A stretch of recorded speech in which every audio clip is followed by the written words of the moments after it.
Avant d'être persuadés que les résistances que nous rencontrons viennent du diable, nous devrions plutôt nous assurer qu'elles ne viennent pas du Saint-Esprit.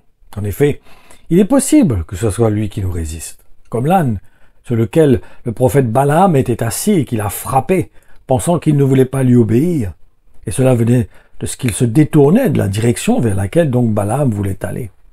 Mais en fait, c'est parce qu'il avait un ange, il y avait un ange qui se tenait devant l'âne, l'empêchant ainsi de continuer sa route.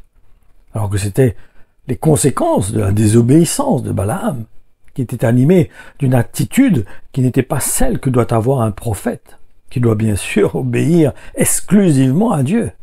Alors que, dans la situation de Balaam, il était en train de voir s'il pouvait faire ce que Balak lui avait demandé, et qui consistait à prophétiser contre le peuple de Dieu. Alors que Dieu lui avait stipulé de ne pas le faire.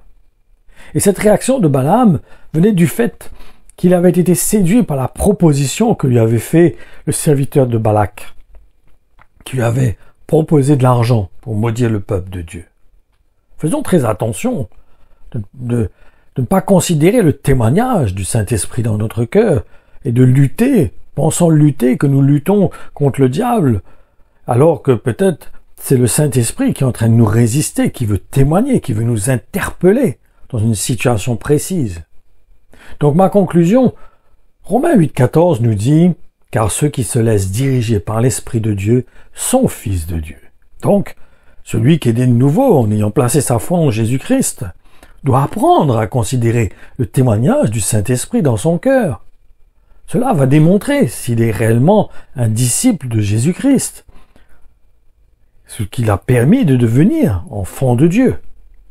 Donc faisons attention, portons une attention particulière au témoignage du Saint-Esprit dans nos cœurs. C'est vital, c'est nécessaire.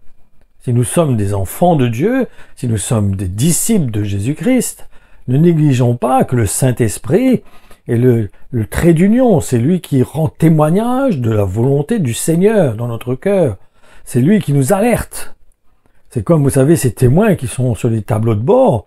Si vous avez une voiture, que vous voyez un témoin qui s'allume rouge, c'est une alerte qui vous dit de vous arrêter. Là, il faut s'arrêter tout de suite. Il ne faut pas continuer, il faut arrêter immédiatement. La voiture est en danger. Il y a un problème important sur la voiture qu'il faut absolument l'arrêter là, tout de suite maintenant. Le témoignage du Saint-Esprit, un peu dans ce témoin qui parle à notre cœur, qui nous montre quand nous nous détournons de notre vie, de la volonté de Dieu, de ce que le Seigneur attend de nous. Donc, portons attention au témoignage du Saint-Esprit, c'est très important. Soyez bénis.